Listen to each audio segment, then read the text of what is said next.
உலகமெங்கும் வாழும் நம் தமிழர்களுக்கும் உலக மக்களுக்கும் இந்த தை திருநாளை ஒட்டி இந்த ரோஜா வனத்தில் நம் பொங்கல் நிகழ்ச்சியை கொண்டாடி வருகிறோம்.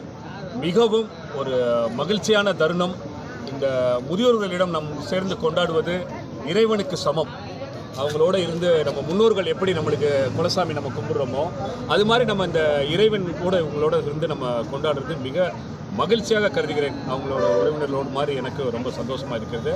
அவர்களுக்கு இந்த தடவை நாங்கள் என்ன செய்திருக்கோம்னா, கலெக்டர் ஆஃபீஸில் ஜல்லிக்கட்டு பார்க்குறதுக்கும், ஏன்னா நம்மளோட சேர்ந்து அவர்கள் முதியோர்கள்ன்ற போது அவர்களும் ஜல்லிக்கட்டு பார்க்குறதுக்கு கலெக்டருக்கு மனு கொடுத்துருக்குறோம்.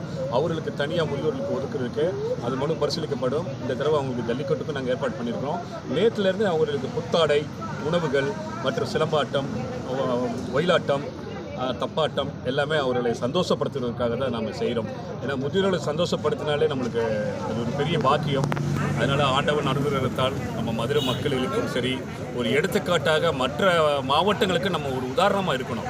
ஏன்னா ஒரு மனிதன் ஒரு அரசு மருத்துவமனையில் தினமும் 1000 பேருக்கு ஏன் உணவு வழங்குறாரு அவர், அது மக்களுக்கு மிக முக்கியமான ஒரு விழிப்புணர்வு. அங்கே வரும் 5000 ஏழை எளியோர்கள் உணவு, அவசரமான விபத்துகள், அவசரமான அம்மா அப்பா உறவுகள் அங்கே சேர்த்து விட்டு 4-5 நாளாக அவர்கள் உணவு இல்லாமல் வெறும் சுடுதண்ணியும் டீயும் குடித்து விட்டு அதற்கும் பணம் இல்லாமல் தவித்து கொண்டிருக்கிற ஒரே காரணத்துக்காக தான் அங்கே இருக்கிற மக்களுக்கு என்னால் முடிந்தவரை ஒரு 1000 பேருக்கு நான் உணவு அளித்து கொண்டிருக்கிறேன் அரசு ராஜாஜி மருத்துவமனையில். இது போக நாங்கள் விழிப்புணர்வு இப்போ 2 நாளைக்கு முன்னாடி நடந்துச்சு. அதாவது இன்றைக்கி போதை அப்படின்றது ரொம்ப ஒரு சவாலான ஒரு விஷயமா இருக்குது. மாணவர் மாணவிகள் பெரியவர்கள் நிறைய பேர் இன்றைக்கி போதையோட விடுபட்டு ஆகணும். நாங்கள் ரெட் கிராஸோடு சேர்ந்து, மாவட்ட நிர்வாகத்தோடு சேர்ந்து, காவல்துறைகளோடு சேர்ந்து மிக பிரமாண்டமான ஒரு பேரணி நடத்தினோம். அது பெரிய எங்களுக்கு இதனால் இந்த மாணவ மாணவிகளுக்கு ரொம்ப ஒரு இந்த விழிப்புணர்வு அவங்களுக்கு ரொம்ப ரீச் ஆச்சு.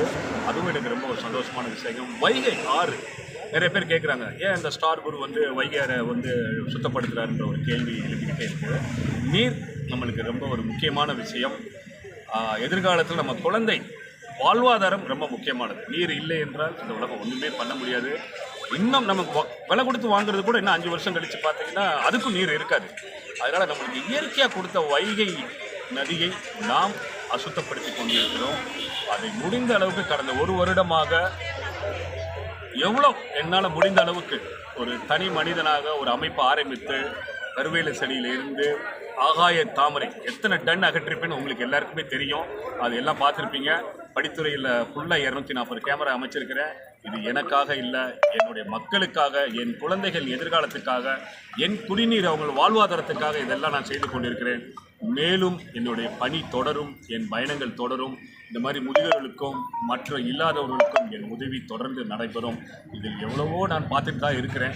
நிறைய பேர் எதுக்கு செய்கிறாங்க இது எந்த ஒரு இதுவும் கிடையாது. ஒன்லி உறவு மனப்பான்மை மட்டும்தான் இதை எதிர்நோக்கி நான் செய்து கொண்டிருக்கிறேன். ஸ்டார் குரூப் பேருங்க, ஸ்டார் குரூப்.